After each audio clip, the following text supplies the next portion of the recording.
자,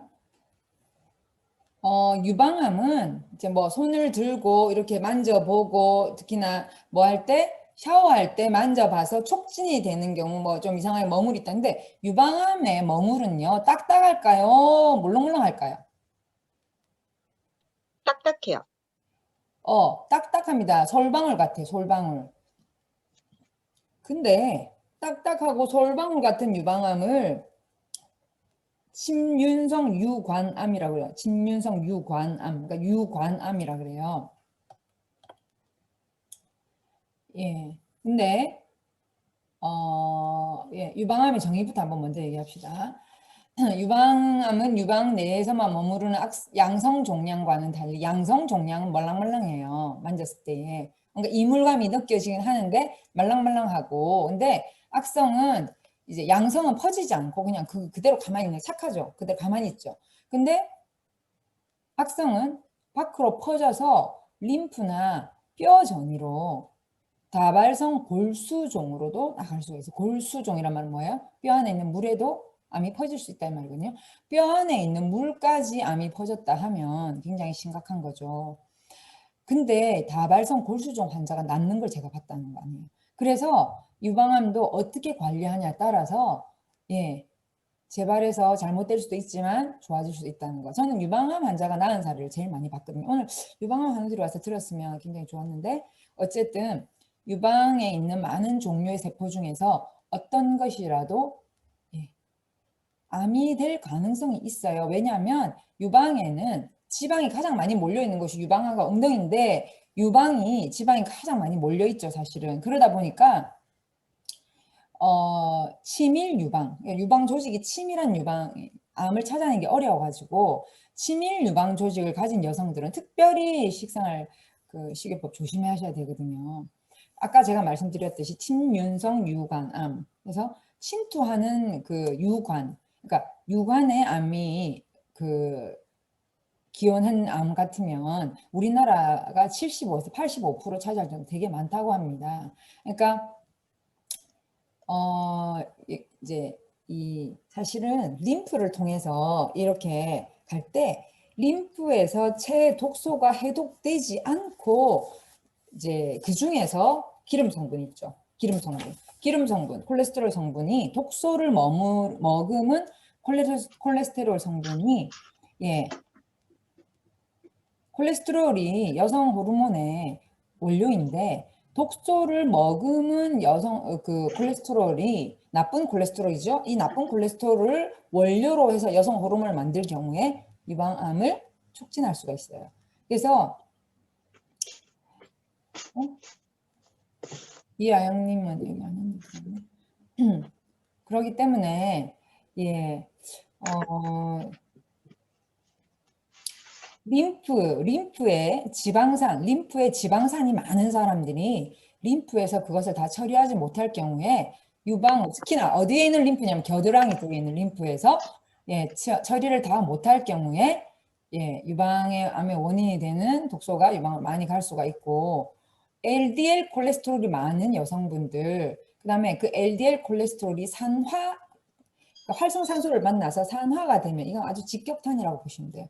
그래서 침윤성 소엽암이라는 거 소엽 그러니까 퍼져 이렇게 이제 유방 조직도 왜 허파도 여러분 아시죠? 폐도 그 기관지에서 끝에 보면 쫙 이렇게 또 퍼지잖아요. 소엽암이라는 것은 뭐냐면 유방에도 이렇게 쭉쭉 이제 끝에 이렇게 가지처럼 퍼져 있는 그쪽에서 예, 기원한 암이 소엽암인데 이거 같은 경우에는 한 5에서 15% 그래서 침윤성 유관암이 제일 많고 침윤성 소요암이 이제 그 다음에 뭐 파제트 병이라 그래가지고 약간 습진이나 빈혈처럼 이렇게 유두 주변에 일어나면서 가려움증 동반하는 염증성이 있고요. 이거는 그러니까 암이라기보다는 일종의 염증이라고 보시면 되고 뭐 수질암 또 뭐 그 점약암 하여튼 좀 잘 모르는 그런 특이성한 그런 암들이 있는데 이런 것들은 제가 생각할 때는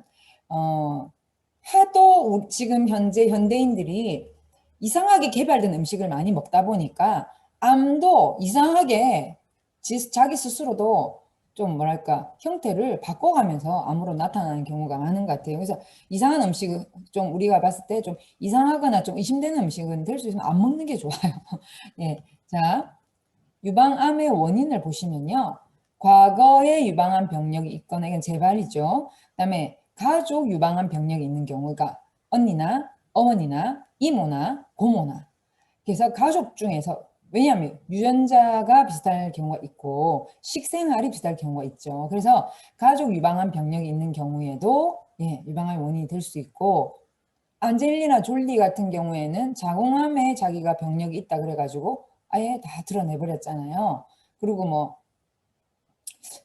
유방도 절제했나? 그런 걸로 제가 알고 있는데 그래서 다시 재건 수술한 걸로 알고 있는데 어쨌든 그거보다는 후성 유전학을 사용해서 후성적으로 내 유전자를 바꿀 수 있어요. 그거 꼭 그렇게 무섭고 어려운 수술할 필요가 없는데 예. 그 다음에 초경을 너무 빨리 요즘에 초경을 초등학교 2학년 3학년 시작한 애들이 있다고 합니다. 왜 그럴까요? 성장 촉진제, 성장 호르몬제가 많이 들어있는 음식을 어릴 때부터 너무 많이 먹어가지고 우유나 육고기나 이런 거 있잖아요. 또 그 이 식물 있잖아요. 채소도 성장 촉진제 많이 쓰는 채소가 있어요. 채소라고 다 좋은 게 아니더라고요. 성장 촉진제를 사용하고 농약을 사용해서 키운 것들 있잖아요. 이런 것들은 예, 초경이 빨리 시작되면 여성 호르몬이 빨리 분출되고 여성 호르몬 중에서도 그런 안 좋은 음식을 먹어서 여성 호르몬이 빨리 분출이 되면 유방암을 발병시킬 수 있는 호르몬이 될 수 있다는 거예요. 또 폐경이 너무 늦은 경우. 그러니까 콜레스테롤이 이렇게 많은 걸 너무 많이 먹어가지고 폐경이 늦은 경우 혹은 노산이나 또 애를 안 낳는 경우, 잘 안 낳는 경우 그 다음에 모유 수유를 하지 않는 경우 이거 잘 이렇게 보시면 뭐가 뭐예요? 정말 하나님께서 정상적으로 만드신 2, 3, 두 번째, 세 번째, 네 번째, 다섯 번째, 여섯 번째 다 마찬가지네. 이 모든 것이 다 어떻습니까? 하나님이 근본적으로 만드신 어떤 그 우리의 몸의 항상성을 벗어난 우리가 정상적으로 해야 할 것들을 하지 않을 때, 그렇죠? 그 다음에 폐경기 증상 완화를 위한 호르몬 요법을 5년 이상 지속한 경우이 뭐냐면 왜 화학성 여성 호르몬 주사나 패치나 약 먹잖아요. 싸거든요. 그러니까 자기가 갱년기 와가지고 힘들고 빨리 늙기 싫으니까 그 약을 먹거나 주사를 맞거나 패치를 붙였는데 어떻더라? 유방암, 자궁암 걸릴 확률이 50% 이상 올라가더라. 이거 미국에서 10년 실험하다가 5년째 중지해버렸어요. 하도 유방암, 자궁암 환자들이 많이 생기니까 굉장히 위험합니다. 그래서 병원에서 호르몬 요법 하세요 이렇게 할 때는요. 호르몬 대체 건강한 요법을 찾아야지 절대 병원에서 주는 약이나 패치나 주사를 맞아서는 저는 안 된다고 생각합니다. 그 다음에 비만인 경우 아무래도 지방이 많다 보니까 잉여 지방, 안 좋은 지방을 사용해서 또 나쁜 여성 호르몬 만들어내겠죠. 그래서 여성 호르몬의 두 얼굴이에요. 좋은 지방, 깨끗한 지방, 비만하지 않은 콜레스테롤 꼭 필요하죠. 우리가 그런 것들을 이용해서 만든 여성 호르몬은요. 아주 좋아요. 깨끗하고. 근데 넘치고 지방이 넘치게 되면 독소를 쫙쫙 이렇게 빨아들이고 지방이 또 많으면 활성산소를 맞으면 어떻게 됩니까? 산패가 되겠죠. 몸 안에서 그렇죠? 그런 콜레스테롤을 만든 여성 호르몬은 암을 일으키는 원인이 됩니다. 유방암뿐만 아니라 자궁암, 대장암 다 마찬가지죠. 유방암의 증상에는요. 초기에 대부분 별 증상이 없대요. 그래서 자꾸만 핑크 리본 이래가지고 유방암 진단해라 막 이렇게 막 하는데 중요한 거는 유방암을 발견해내는 것도 중요하지만 유방암이 생기지 않는 예방되는 식사를 하고 예방되는 생활을 하는 것도 저는 굉장히 중요하다고 생각하고 그럼에도 불구하고 어떤 통증이 없는데 딱 고정돼 있는 딱딱한 어떤 멍울이 생겼다 혹은 유방이 비대해지거나 비대칭적이 됐거나 갑자기 유두가 함물이 됐거나 혹은 약간의 피와 물이 섞여 있는 그런 맑은 거라 하더라도 있잖아요. 분비되는 거는 안 좋아요. 저는 제가 이제 늦둥이 둘째 애 아들 첫째 애 낳고 7년 만에 둘째를 낳고 이제 그 모유 수유를 했거든요. 근데 첫째 애 때는 진짜 모유 수유를 못할 정도로 유선염, 유두염 너무 심해가지고 그냥 애가 한 달도 젖을 못 먹고 그냥 우리 딸은 우유를 먹고 막 이렇게 분유를 먹고 분유도 비싼 것도 못 먹고 그때 그렇게 했는데 왜냐하면 제 몸은 막 그때도 75kg 나갔단 말이에요. 첫째 가졌을 때도. 근데 몸은 이렇게 비대해졌는데 젖이 안 나와요. 그 혈액순환도 안 되고 꽉 막혀서 염증으로 막혀가지고 몸이 그때 너무 안 좋았어요. 그때 생식 이런 것도 몰랐을 때였어요.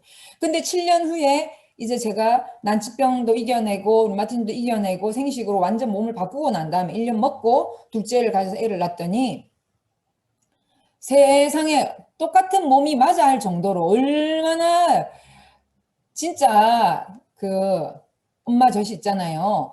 7갈래 나오는 거 봤으니까 내가 이랬다. 내가 무슨 젖소도 아니고 왜 이렇게 젖이 많이 나오냐. 염증이 없고 유선이 발달돼서 잘 하니까요. 얼마나 애가 있잖아요.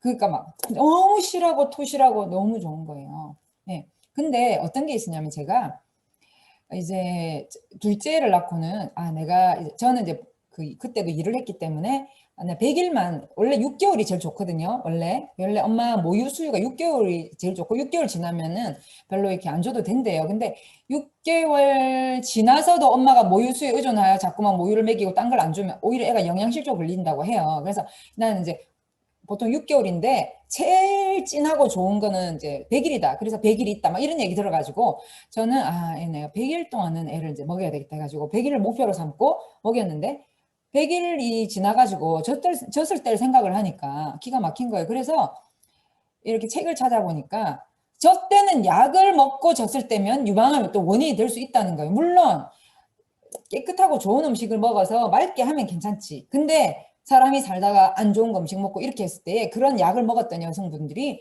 유방암 걸릴 확률이 높다니까 이제 저는 그 뒤로부터는 어떤 화학적인 약도 먹기 싫었던 거예요. 그래서 안 먹고 스스로 떼려고 노력해요. 어떻게 했냐? 하루에 제가 애한테 10번의 모유 수유를 했다면 그 다음날 9번 했어요. 9번. 9번을 한 3일 정도 주고 그 다음에 8번을 또 3일 정도 주고 이런 식으로 해가지고 보세요. 한 달이 30일이니까 한 달을 딱 100일 딱 채우고 난 다음부터는요. 한 달 동안 이제 3일 단위로 한 번씩 줄이기 시작한 거예요. 모유 수유를. 그러니까 이제 애가 자기도 모르게 한 번 작게 먹고 또 제가 이렇게 다른 거 좀 주고 얘는 4개월 때부터 생식을 먹었거든요. 우리 아들은요. 보통 6개월부터 하라는데 애가 워낙 4kg 넘게 태어나고 애가 또 제가 젖이 좋고 하니까 너무 잘 커가지고 그냥 너는 다른 애 6개월, 7개월보다 몸무게 많이 나가니까 4개월부터 생식 먹으라고 생식을 그냥 먹였어요. 제가. 그래서 생식을 한 번 섞어주고 하니까 괜찮아서 한 달 지나고 나서 그냥 떼버렸어요. 젖을. 근데 그때 제가 그 분비물이 나오는 거예요. 한 달 지나서 이제 나는 이제 한 달 지났으니까 애가 저도 아무가 안 나올 줄 알았는데 분비물이 한 3개월 나왔어요. 근데 조금 걱정이 돼가지고 이거 계속 분비물이 나오면 그때는 제가 지식도 많이 없고 생식 먹은 지 이제 1년째 됐기 때문에 내가 이거 유방암 검사로 가볼까 이렇게 걱정을 하다가 그래 네 3개월 지나서 보자 그랬는데 3개월 지나니까 안 나오는 거야. 제가 계속 있잖아요. 짜는 거야, 가슴을. 짜는 거야. 이게 나오나 안 나오나. 혹시 피가 나오나. 그래서 피가 나오면은 갈까 생각했는데 피는 안 나오고 그냥 이렇게 맑은 물만 나왔어. 그래서 그냥 안 갔는데 뭐 괜찮더라고요. 그러고는 유방암 검사 딱 한 번 했네요. 그 뒤로. 한 번 했는데 아무 문제가 없고 저는 뭐 아주 괜찮습니다. 자, 이제 이렇게 들어오시네요. 그래서 이런 부분을 이제 보는데 우리가 샤워할 때 이런 때는 잘 보고요. 그 다음에 이렇게 해서 손을 들고 이렇게 비누 같은 거 묻혀서 이렇게 딱딱딱딱 만져보시면 느낌이 오는데 중요한 건 뭐냐면 아까 말씀드렸던 침윤성 유방암 있잖아요. 이거 안 들어가네.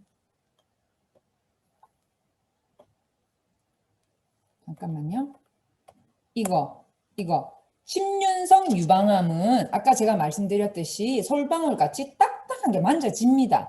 근데 침윤성 소요암은 만져지지가 않아요.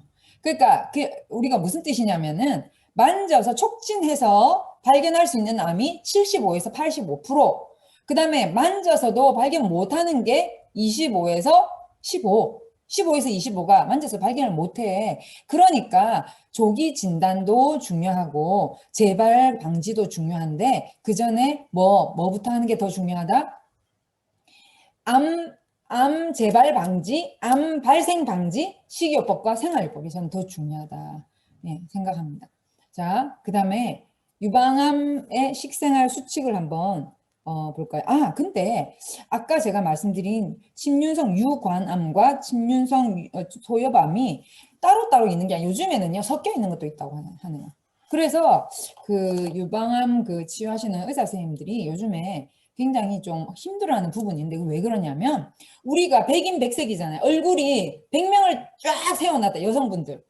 심지어 쌍둥이도 얼굴이 어때요? 다르죠, 그렇죠? 유방암 100명이 똑같은 기술에도 예를 들어 유방암 2기다, 유방암 3기다 해도 기수가 뭐 이렇게 몇 개다 해도 있잖아요. 형태가 다 다르다고 합니다. 그래서 유방암은 그 경험이 많은 의사 선생님을 만나야지 경험이 작은 의사 선생님은 무조건 뭐 도려내고 보는 이거 되게 위험한 거거든요.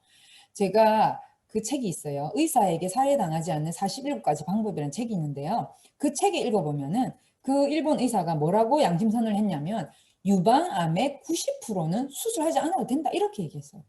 수술하지 않아도 되는 유방암을 유방 절제를 하고 그렇게 고통 얼마나 고통스럽습니까? 고통을 주고 그 다음에 다시 병원은 보건 수술해서 돈을 번다는 거예요.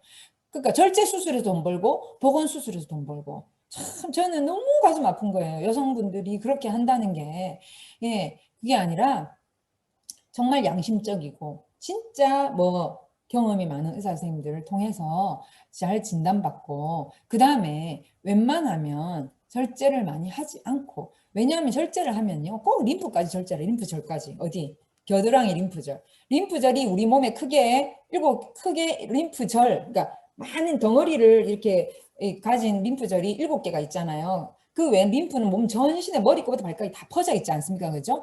근데 여기 턱 밑에, 귀 밑에, 여기 쇄골 위에, 겨드랑이, 그 다음에 여기 맹장 주변, 그 다음에 서해부, 사타구니 서해부, 그 다음 무릎 뒤에. 이런 데는요, 될 수 있으면 제거하면 안 돼요. 제거를 하면은요, 거기서 해독해야 될 그 림프 독소를 그 다음으로 보내버리거든요. 그 다음으로 보내버리면요. 그 다음은 더 많은 과부하가 걸린단 말이죠. 그래서 될 수 있으면은 그런 거를 제거하지 않아야 되는데 글로 전이될까 봐. 그러면 그쪽으로 전이되지 않도록 식습관을 조심해야 되고 제가 늘 말하지만 림프 마사지를 해야 되는 거예요. 유방암이 안 걸린 사람도 저는 여성분들은 모두 다 림프 마사지를 해야 된다고 생각 매일매일. 저는 매일 합니다. 제가 매일 하기 때문에 제가 말씀드린 림프 마사지 매일 해야 됩니다. 그래야지만이 여성암, 특히나 유방암, 자궁암, 난소암을 예방할 수가 있어요. 림프 마사지를 하면서 식습관을 바꾸고 생활습관을 좋게 하면요. 반드시 예방하고 재발 방지할 수 있습니다. 근데 이렇게 하지 않고 그냥 병원에만 목매고 병원에만 말만 듣고 자기는 별로 이렇게 신경 안 쓰고 아무거나 먹다가 재발하는 경우를 제가 너무나도 많이 봤어요. 진짜로. 그래서 병원은 50%만 의지하고 나머지 50%는 내가 나의 의사가 돼야 된다. 꼭 기억하셔야 됩니다. 오늘 말씀드리는 식생활, 그 다음에 일반 생활의 수칙에 대해서 우리가 꼭 숙지하시고 본인이나 혹은 주변에 그런 분이 계시면 꼭 얘기해 주셔서 재발 방지나 예방에 우리가 신경을 썼으면 좋겠습니다. 모든 여성분들, 특히나 지금 40대 후반에서 50대가 제일 위험하거든요. 유방암이. 그래서 제일 조심해야 돼요. 자. 백미나 단순당의 섭취를 제한해야 해요. 왜? 체중 당화 잔물이라고 하는 이 그 흰설탕이나 그다음에 이렇게 달달한 거 있잖아요. 많이 드시면 결국에는 이 당 독소가 우리 몸에서 단백질하고 딱 붙어가지고 어떻게 되겠습니까?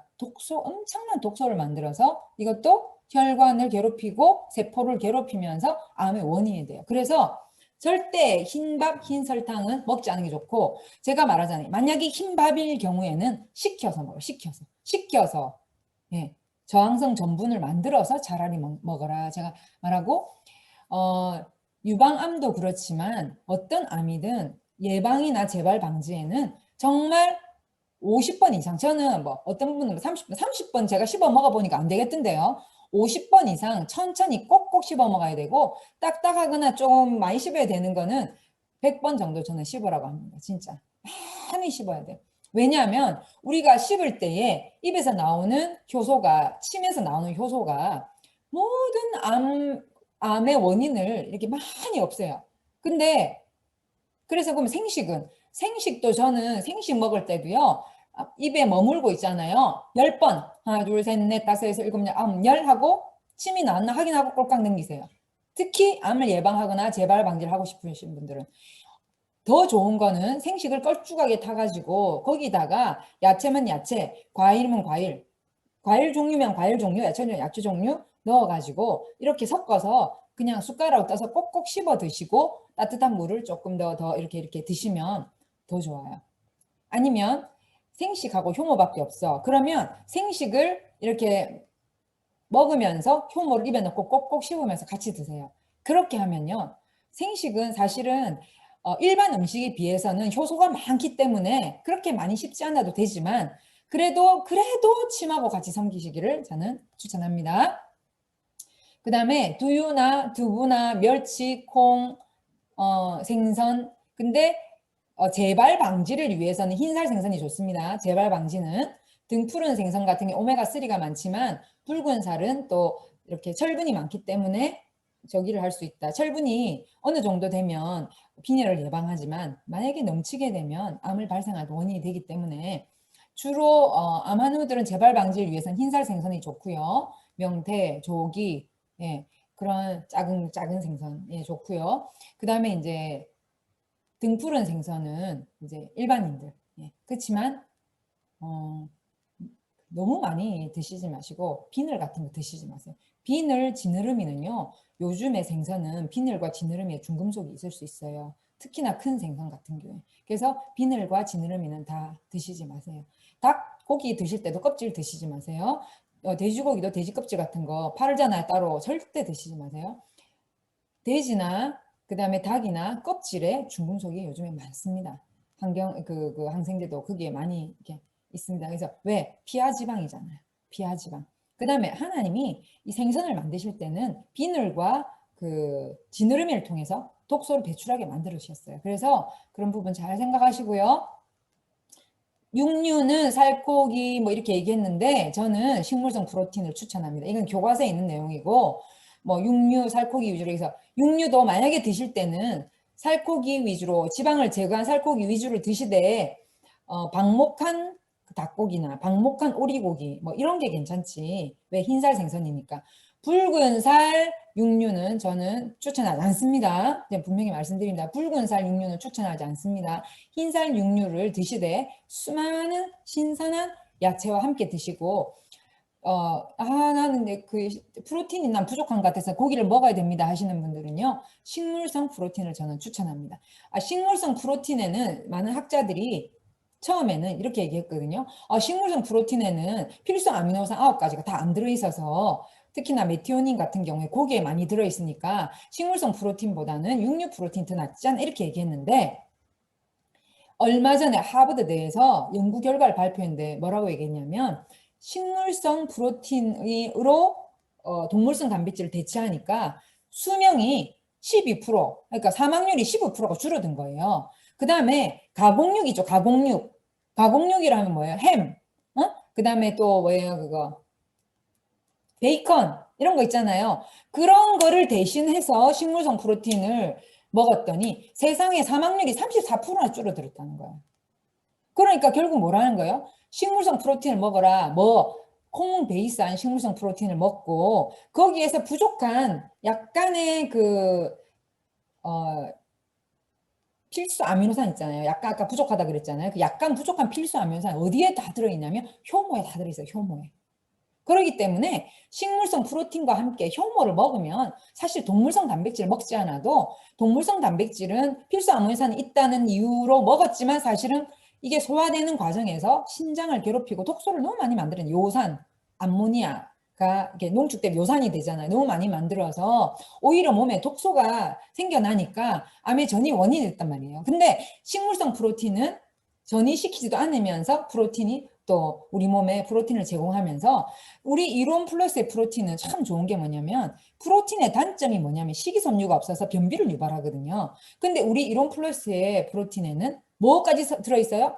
예, 곡물에 프로틴까지 섞어가지고 곡물에 프로틴과 그러니까 콩 프로틴과 곡물에 식이섬유를 넣어가지고 이게 프로틴과 식이섬유가 아주 배합이 잘 맞게 했기 때문에 제가 한번 실험을 해봤습니다. 저는 실험 정신이 좀 강해가지고 알칼리 이온수도 막 실험해보고 뭐 알칼리 이온수 농약을 어떻게 빼는지도 실험해보고 우리 사장님들도 알칼리 이온수로 그 생식 2번 먹고 알칼리 이온수 막 하루에 제가 10잔 마시라 해가지고 중금속 빠졌잖아요. 제가 또 실험을 어떻게 해봤냐면은 생식에다가 프로틴을 넣어가지고 이렇게 아침에 마시는 거 하고 생식만 그냥 두유 타가지고 생식만 먹는 거 하고 생식, 프로틴, 두유 같이 타서 먹는 거 하고 어떤 차이가 있는가 제가 한번 제 몸이 마루타가 되고 실험해 봤거든요. 그랬더니 생식하고 두유만 타서 그냥 이렇게 과일하고 같이 먹는 거에 대비했을 때 생식, 두유, 식물성 프로틴을 섞어서 먹었을 때에 식탐이 확실하게 줄었다는 거. 뭘 이렇게 먹을 그 이렇게 배가 고플 때 허글증 막 이렇게 먹고 영 덜해요. 그래서 저는 반드시 프로틴을 먹습니다. 사실 다이어트 하시는 분들은 저녁에 생식하고 프로틴을 섞어서 드시면 아주 좋고 아침에는 생식을 사실 다이어트 하시는 분들은 아침에 생식 2포를 딱 먹는 게 참 좋아요. 사실은 뭐 생식이 한 포 40g, 그 다음에 프로틴 30g이니까 사실 70g 아닙니까? 그렇죠? 그것도 많거든요. 근데 저녁에 그렇게 먹으면 잠잘 때까지 배가 안 고파요. 뭐 먹고 싶은 생각이 없어요. 아침에 생식을 2개를 섞어 먹어도 70g이나 80g이나 그게 있는데 2개를 섞어 먹으면요. 어떻게 되느냐? 커피를 안 마셔도 사람이 에너지가 확 올라옵니다. 에너지가 확 올라오고 그 커피를 마셔야지만 내가 힘이 난다 하시는 분 커피는 가짜 에너지잖아요. 그 오히려 더 나중에 에너지를 더 빼거든요, 몸에서. 근데 그렇게 생식을 예를 들어서 만약에 지금 여러분들이 아시는 분들이 지금 다이어트 하잖아요. 그렇죠? 다이어트 디톡스 할 거잖아요. 금요일부터인가 토요일부터 할 거잖아요. 그때 아침에 제가 그 B형을 지금 B형에 들어오신 분들은요. 제가 아침에 지금 뷰티 생식 2개 타 먹으라고 할 거예요. 왜냐하면 아침에 그 뷰티 생식 2개 타 먹으면요. 일단 몸이 이렇게 교감신경이 확 활성화되면서 힘이 확 나고 에너지 확 나고 첫 번째. 두 번째는요. 장에 너무 좋아요. 장에 너무 좋고 뇌에 포만감을 주기 때문에 허글증이 없어요. 이것도 굉장히 좋습니다. 그 다음에 신성호 박사가 뭐라 했냐면 생식 하나에 들어있는 저항성 전분이 1이라면 생식 2개를 딱 섞으니까 저항성 전분이 20배로 늘어나다는 거예요. 2배가 아니라 20배로 늘어난다. 저항성 전분이 많으면 대장암 예방, 면역성 증진, 그냥 포만감 굉장히 좋거든요. 그래서 이런 부분을 유방암 환우들도 아시고 혹은 유방암 예방하고 싶은 우리 일반인도 아시고 그다음에 왜 제가 이 얘기 하냐면 살이 찌면 안 되거든요. 네, 살이 찌면 안 되는데 다이어트 할 때 뭐 다른 다이어트 이거 찾기보다는 이게 훨씬 낫다는 거예요. 녹황색 채소나 신선한 과일을 통해서 비타민, 미네랄이 풍부한 균형식을 해야지 돼요. 균형이 잡힌 식생활이 진짜 중요하거든요. 그래서 비타민 A, C, E, 섬유질 충분히 섭취해야지만이 좋습니다.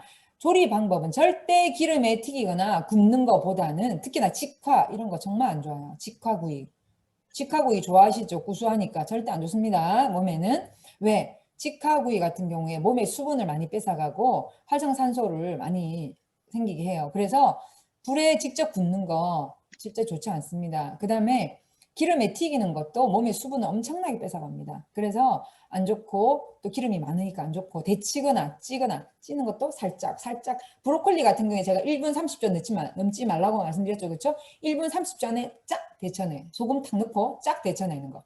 음식 조리할 때는요. 참기름, 들기름. 저는 지금 얼마 전에 제가 국산 참기름, 들기름 비싸요. 3만 원. 두 개 같이 사니까 4만 원 가까이 하더라고요. 그래도 저는 참기름 뭐 중국산 10,000원밖에 안 하잖아요. 근데 국산이 2배 반 비싸거든요. 그래도 저는 국산을 사요. 왜? 내 몸이 비싸고 내 몸이 하나님 만드신 천하보다 귀한 생명인데 내 영혼이 담긴 내 몸을 내가 잘 관리하기 위해서는 내가 다른 데 아끼더라도 내가 먹는 거는 정말 하나님 주신 이 몸을 청지기 정신으로 잘 관리한다 해서 식용유도 카놀라 말고 아보카도요. 식용유도 아보카도에 쓰고요. 참기름, 들기름 국산 사가지고 2개 섞었었어요.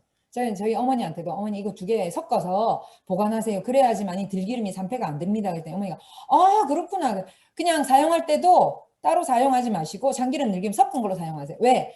참기름 오메가6, 들기름 오메가3 같이 사용하면 굉장히 좋습니다.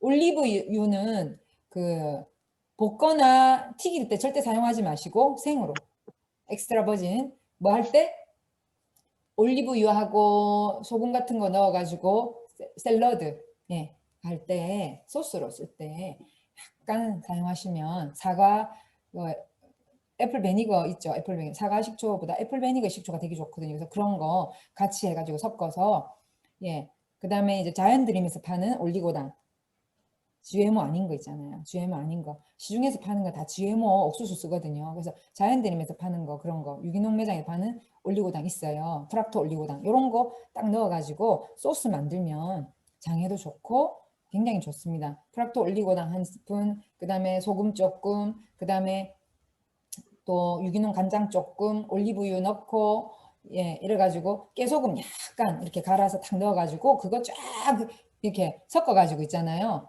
저는 그거 섞어가지고 이제 양상치나 야채 이렇게 샐러드 만들면요. 굉장히 좋거든요. 그래서 그렇게 드시면 되게 좋고 조림, 찜, 무침 등의 조리 방법이 좋고요.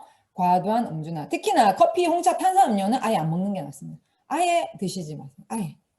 그러면 나는 커피를 너무 좋아하는데 그러면 식후 1시간 지나서 하루에 한 잔 아메리카노 그것도 물을 섞어서 반만 드세요. 절대 저는 여러분을 사랑하기 때문에 이런 것 때문에 여러분 몸이 망가지는 걸 원하지 않습니다.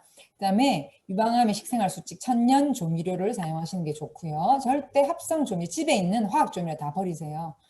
정말 몸에 들어서 나쁜 짓 합니다. 합성 착상료, 항곰팡이제, 항산화제, 호르몬제가 첨가된 식품은 드시면 이게 어디 있는데요?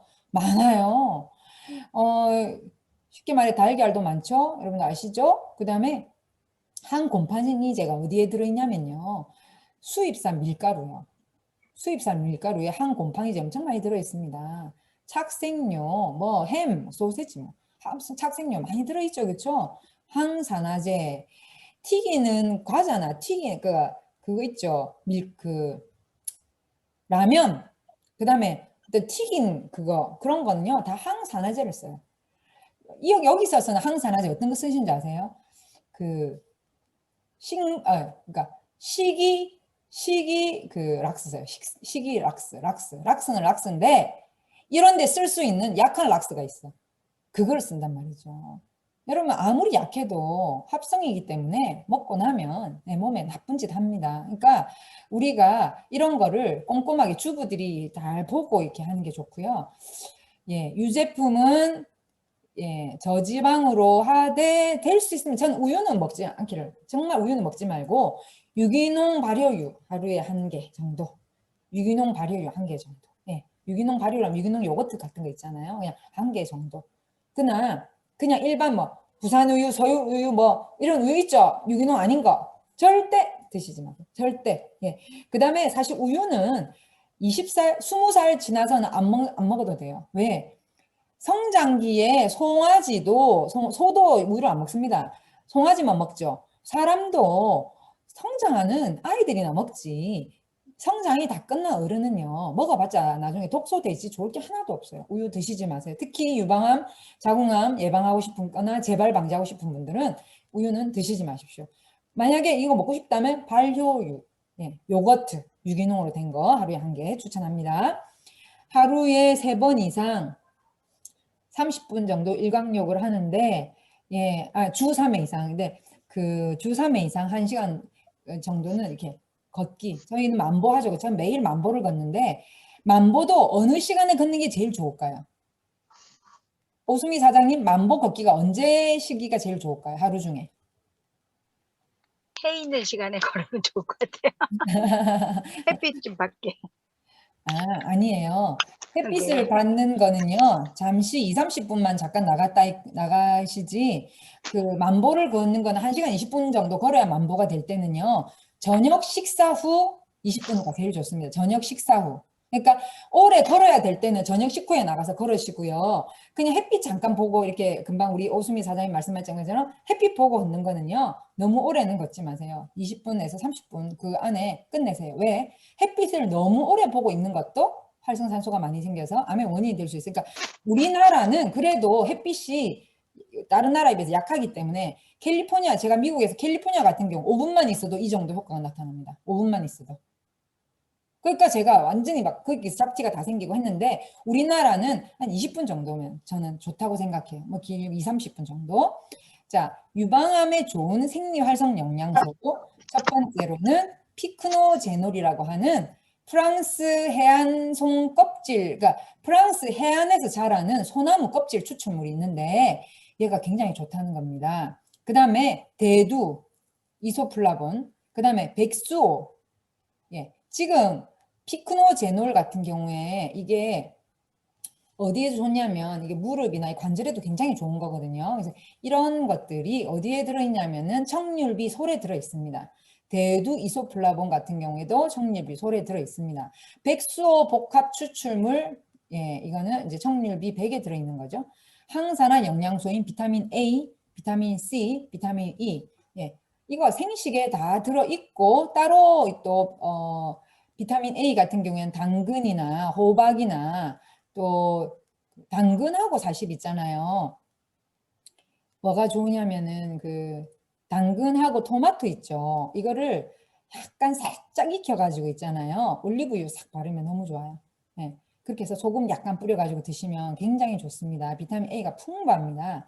그리고 또 라이코펜도 풍부하고 뭐 카로티노이드 풍부하고 그죠? 그 토마토랑 그 당근. 제가 요즘에 유기농 당근, 제주도 흑유기농 당근을 시켜서 먹어보니까 굉장히 맛있더라고요. 그래서 그런 거. 저는 이런 주예요. 작게 먹고 좋은 거 먹자 이런 주예요.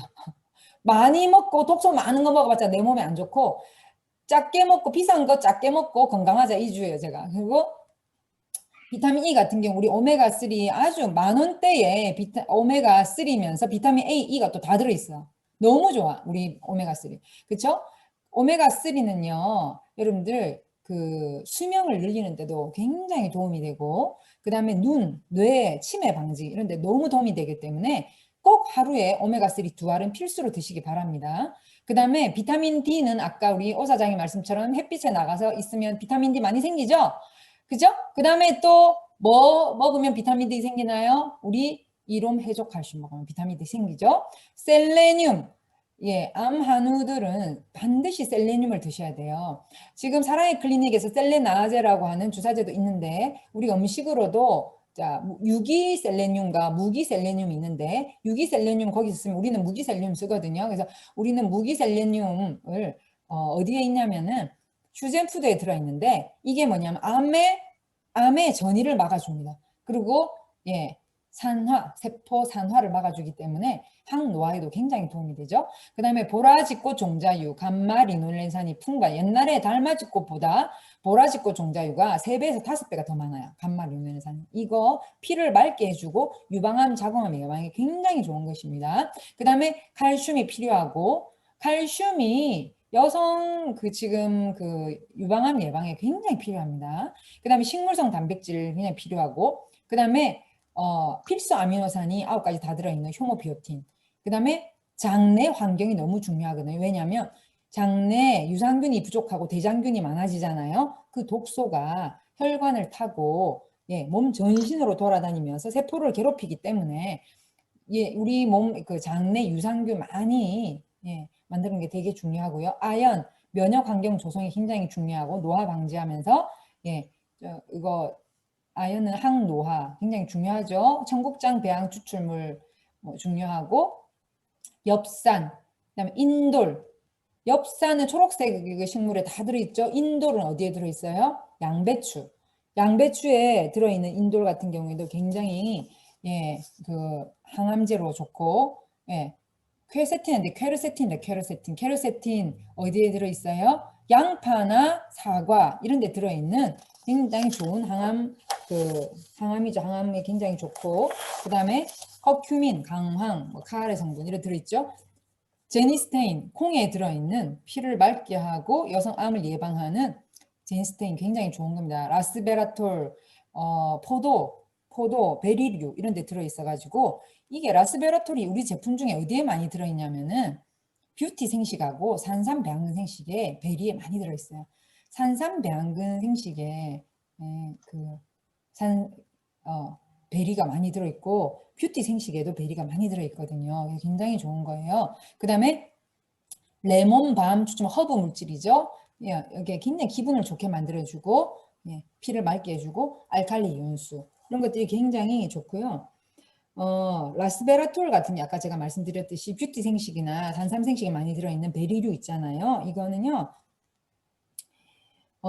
그 어디에도 좋으냐면은 통풍이죠, 통풍. 통풍 있으신 분들 있잖아요. 왜 육식 많이 먹어가지고 요산이 막 발끝 손끝에 가가지고 그런 통풍이 있는 사람들한테 되게 좋고 신경도 보호해주고 항노화 그다음에 수명 연장이 굉장히 좋다. 아까 제가 그 동물성 단백질이 식물 단백질보다 원래 사람들이 좋다고 생각했다가 요즘에 안 좋다고 생각한 이유 중에 하나가 뭐냐면요.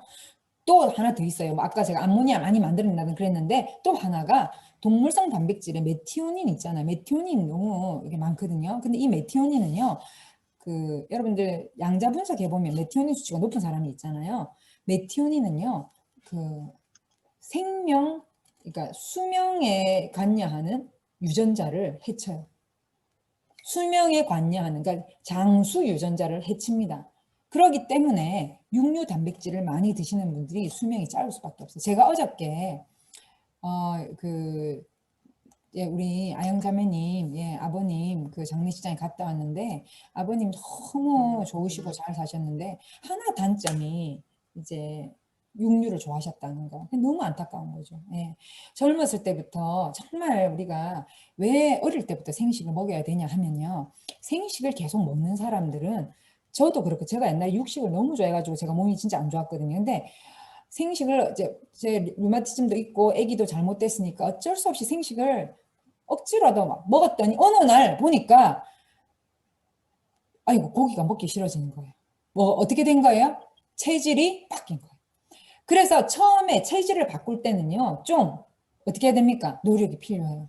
네. 근데 어느 정도 지나고 내가 식물성 단백질을 바꾸고 생식 먹고 하니까 생식은 독소를 밖으로 배출해주고 식물성 단백질과 효모는 단백질의 모든 필요를 제공해주고 그러다 보니까 따로 내가 육류 단백질을 먹어야 될 필요성을 못 느끼는 거야. 내 몸이 어떻게 된가요? 정상으로 정신줄이 나왔던 것을 정신줄을 잡으니까 나 별로 안 먹어도 되는데 내 몸이 별로 원하지 않는데 안 먹게 되는 거예요.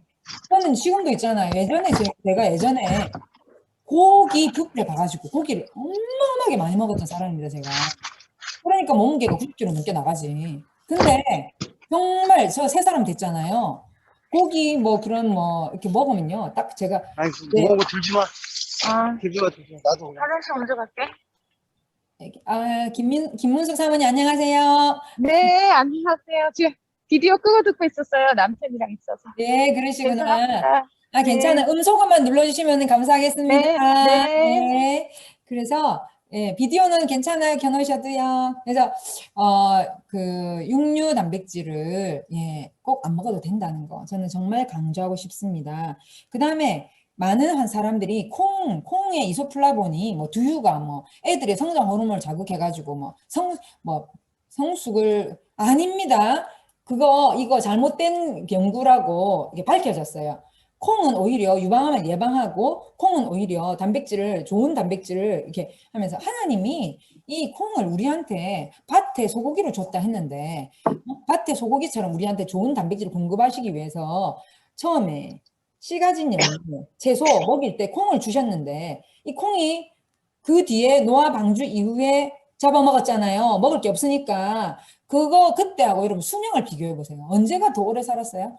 식물성 단백질을 먹던 시절이요. 우리 조상들, 믿음의 조상들 봐보세요. 훨씬 오래 살았습니다. 동물성 단백질 먹을 때는요. 이미 수명이 100대로 다 떨어져요. 100살대로. 근데 식물성으로 옛날에 그렇게 먹고 살았을 때가 아주 오래 잘 살았어요.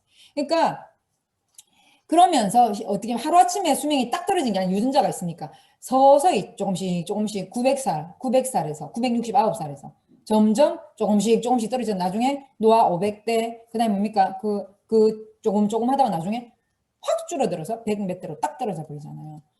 8배 정도 수명이 줄어드는 거 아닙니까? 그래서 정말 우리가 이런 콩 이런 거 있잖아요. 두유 이거 먹으면 너무 좋고요.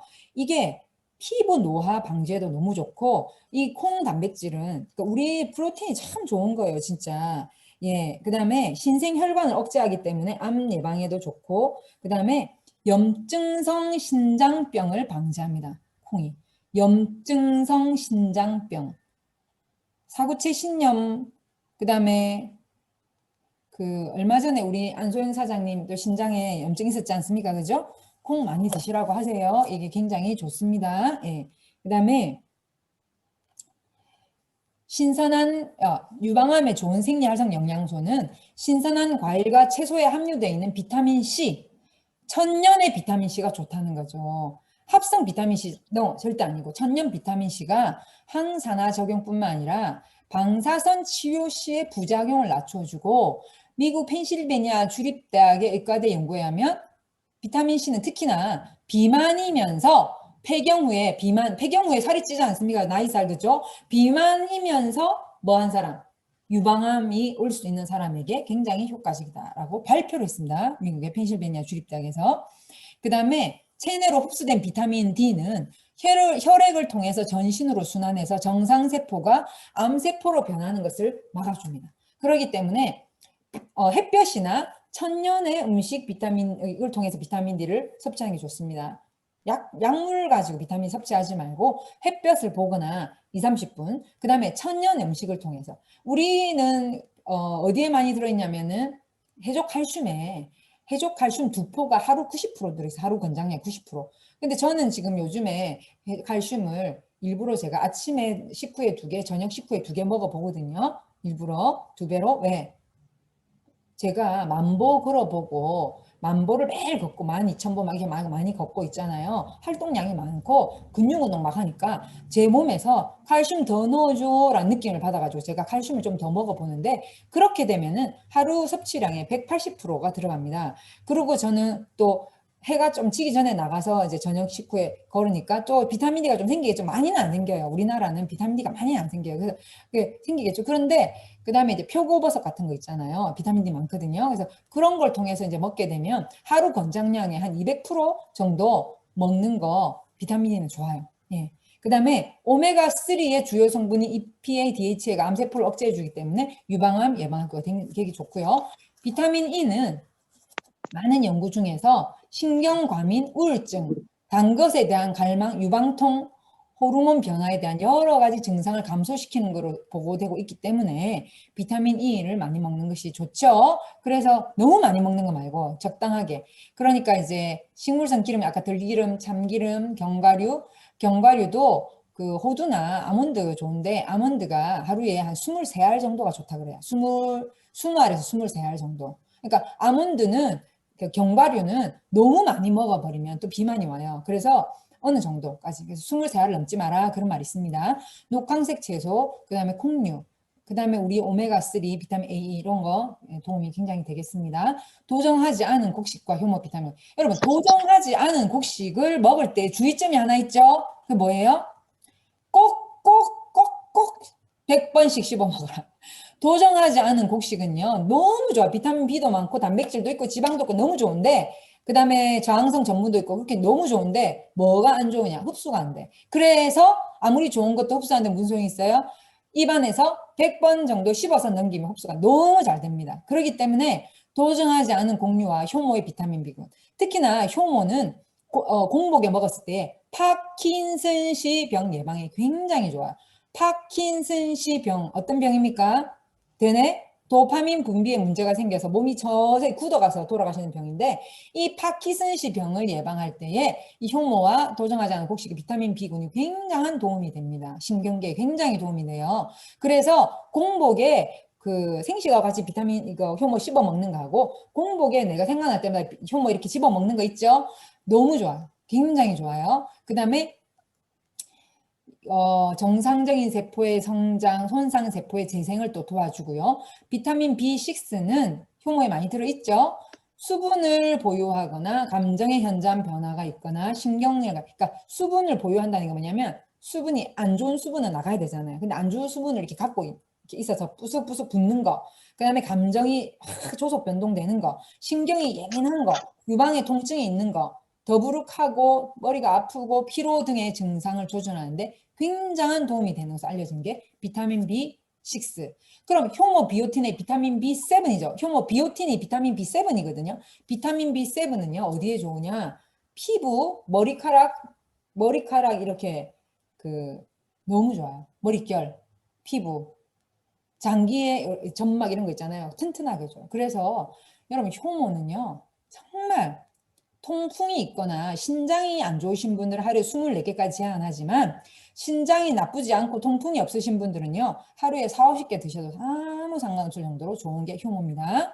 그 다음에 유산균을 지속적으로 섭취할 때 면역의 균형을 유지하고 매우 중요한 역할을 하면서 인체 내 유해균이 증식하면은 여성 질 환경도 악화되면서 면역력이 저하되기 때문에 호르몬에 관련된 암 있죠. 유방암, 자궁암, 자궁경부암, 자궁내막암의 진행이 빨라요. 남자는 전립선암 진행이 빠를 수가 있어요. 그래서 유산균을 많이 드시는 게 좋고요. 우리 제품 유산균도 저는 이제 그 재발 방지용으로는 하루에 3개를 드시기를 제가 권하고, 그 다음에 일반 음식을 드실 때도 양배추 같은 경우에 제가 유산균 많이 만들게 하기 위해서 소금에 절여갖고 소금 양배추 한 통에 어른 숟가락 소금 반 하면 되거든요. 그래서 쪼물락쪼물락 해가지고 꽉 눌러놨다가 언제 일주일 후에 드시면 양배추에 또 유산균이 많이 생겨가지고 굉장히 좋고요.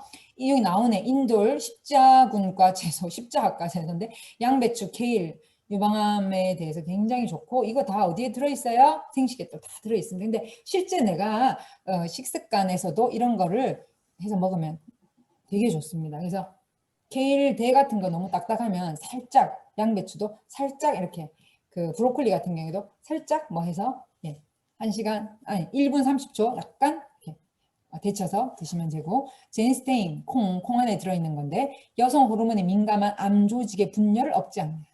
네. 그리고 여성 호르몬 생성을 억제시키는 작용으로 이거 뭐냐면 폐경의 진한 유방암 환자에게는 이 콩이 제니스테인 콩이 어떻게 한다?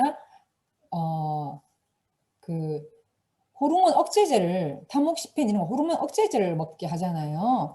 그거는 호르몬 억제시키면서 또 어떻게 합니까? 엄청난 부작용, 면역을 떨어뜨리고 몸을 노화시키고 엄청 사람을 괴롭게 하거든요. 근데 이 콩, 우리는 청률비, 소리 있죠. 이런 것들은 늙지 않게 해주면서 나쁜 호르몬, 유방암을 만드는 나쁜 호르몬을 생성하지 않도록 도와주는 역할을 하기 때문에 일거다득의 역할을 하기 때문에 청률비, 솔 같은 거 이런 거 드시면 다목시펜 안 먹고 이런 거 성률비 100, 청률비, 솔 이런 거 드시면 굉장히 좋고요. 퀘르세틴, 양파, 사과에 들어있는 성장 촉진 인자에 의한 자극을 차단시키기 때문에 암 조직의 성장을 막아줍니다. 흔히 그런 말 하죠. 식전에 사과 반쪽, 식전에 사과 4분의 1쪽 껍질째 꼭꼭 씹어 먹어라 그런 얘기 하죠. 그렇죠? 근데 워낙 근데 농약을 많이 치잖아요. 사과가 13번에서 17번 치니까 농약 안 친 사과가 좋은데 지금은 다 저장 사과잖아요. 지금 사실 그러니까 지금은 별로 사과 먹기가 좋은 시기가 아니에요. 사과는 여름 지나서부터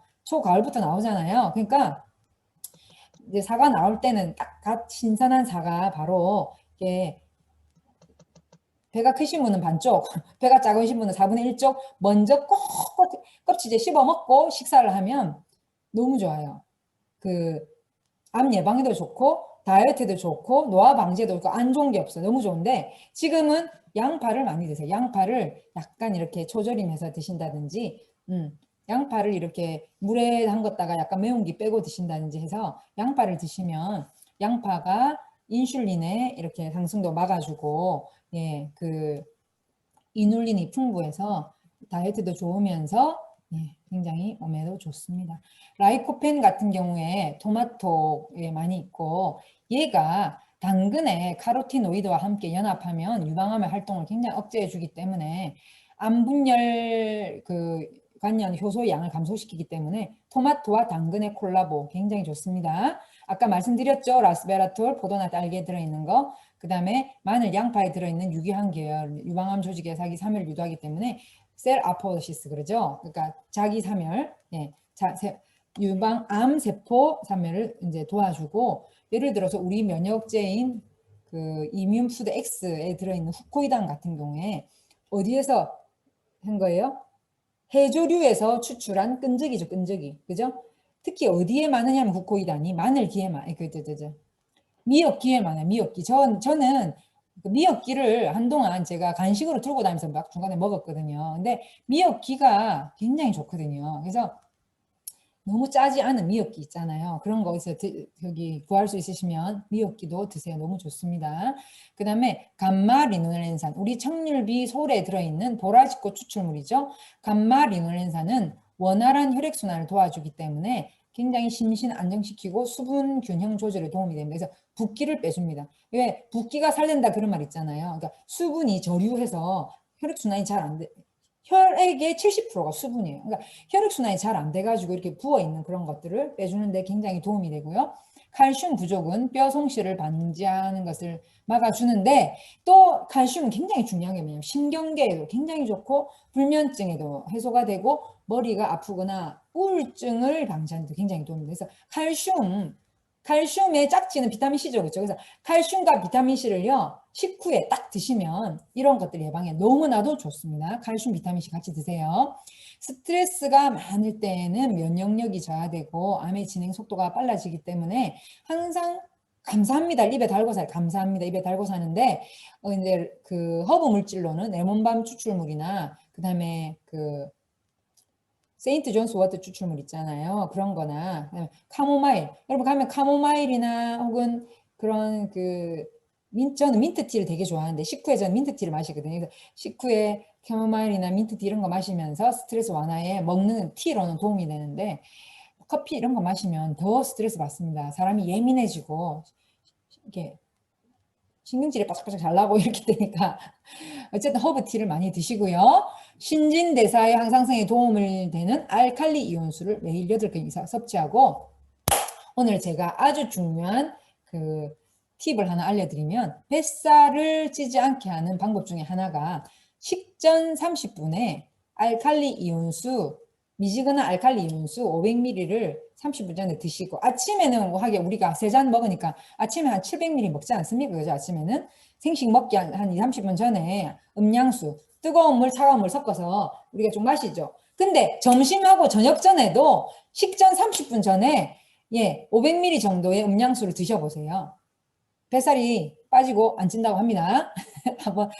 한번 실험 한번 해봅시다. 저는 오늘부터 실습하기 시작했습니다. 자, 마지막으로 유방암과 이론 플러스 건강 면역 솔루션 보겠습니다.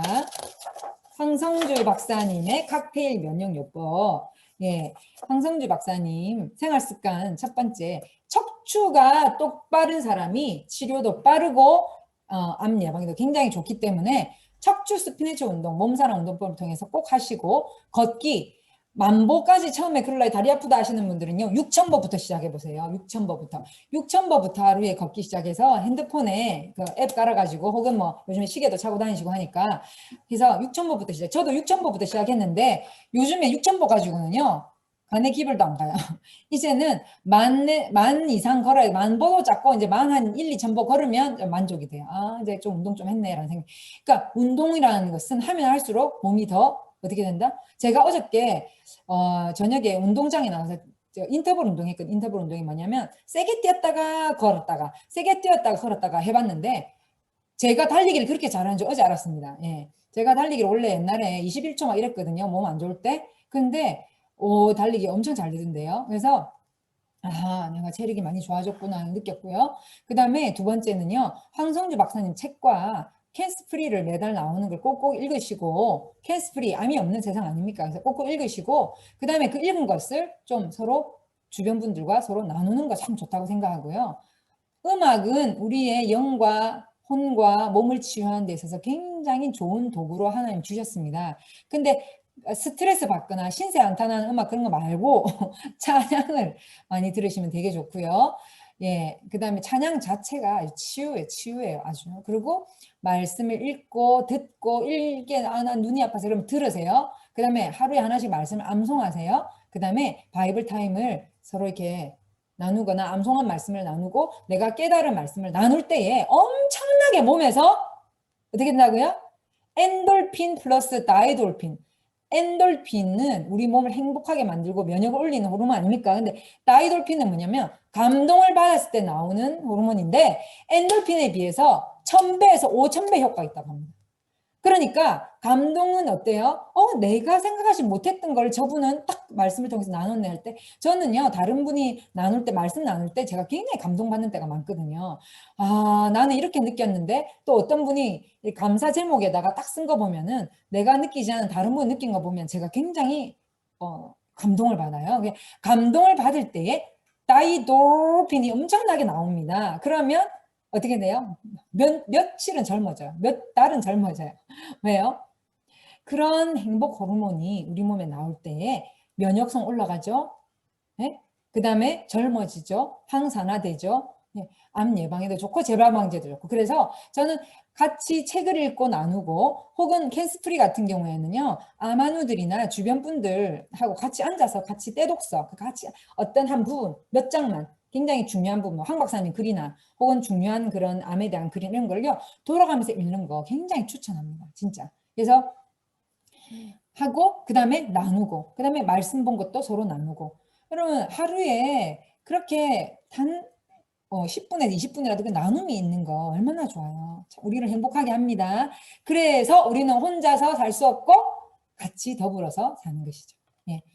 그 다음에 이제 DNA 요법을 말씀드리면 디톡스에는요 알칼리 이온수 이제 해독 요법이죠. 먼저 아무리 좋은 거 먹어도 몸에 독소가 나가지 않으면 독소 때문에 좋은 거 흡수가 방지가 막아져요. 좋은 거 흡수가 이렇게 차단이 돼요. 그래서 먼저는 독소를 빨리빨리 내보내야 됩니다. 그래서 제일 먼저는 알칼리 이온수 하루에 8잔에서 10잔. 그 다음에 라파 레이저는 뭐냐면은 레이저기인데 이것도 해독하는데 굉장히 도움이 되고 염증을 없애는 데 도움이 되고 종양을 줄이는 데 도움이 되기 때문에 레이저.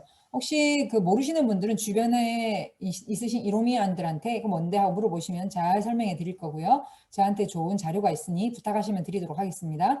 1일 2회 이상 생식 씹으면서 그 다음에 절대 차갑게 원샷 하면 안 됩니다. 따뜻하게 씹으면서 천천히 드시기를 권하고 드시고 난 다음에 따뜻한 물 한 잔 더 드시기를 권하고 유산균 일반인들은 저는 유산균을 2포 정도 먹으라 그래요. 근데 암을 재발을 방지하고 싶거나 혹은 전암 단계에 있거나 내가 셀 스캔을 검사를 했는데 어떤 부분에서 암이 나타날 것 같은 징조가 보이시는 분들은 무조건 유산균을 3포 이상 드시기를 부탁을 드립니다. 그 다음에 점심 식전에 효소환 드시고 저녁 식후에도 효소환을 드시면 굉장히 몸이 편해지고 그 다음에 효소는 독소를 분해서 밖으로 배설하고 영양소를 분해서 내 몸에 딱 맞게 흡수해주는 대사에 굉장히 좋은 역할을 하고 우리의 수명과도 인간의 수명은 효소가 끝나면 끝난다 말이 있어요. 그래서 이 효소가 굉장히 중요하기 때문에 효소 저축하시기 바랍니다.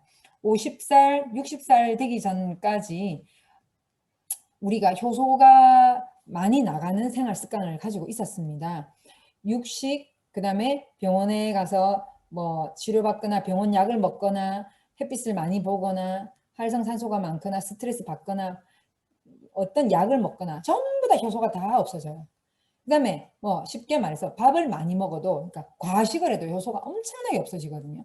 그러니 내 몸의 효소를 이제는 어떻게 해야 되겠습니까? 우리가 우리의 남아있는 수명을 건강하고 활기차고 다른 사람을 도우며 살 수 있으려면요.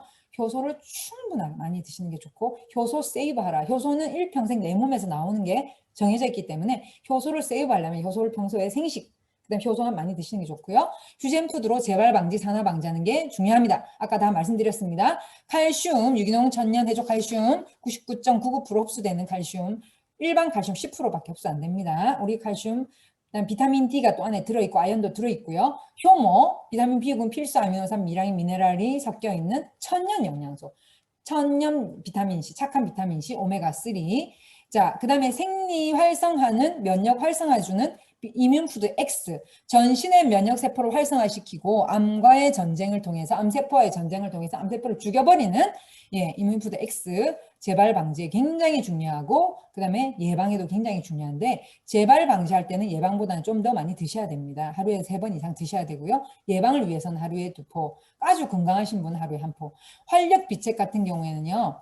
유방암 세포 증식을 막는다고 하는 참당기에 대한 연구가 결과가 나왔어요. 그래서 혈정화 순환뿐만 아니라 인지력, 골, 관절에도 좋지만 유방암 세포 증식 억제, 그다음에 비세포성 폐암, 남자분들 같은 절비선암 증식 억제하는데 연구 결과가 나왔기 때문에 강추합니다.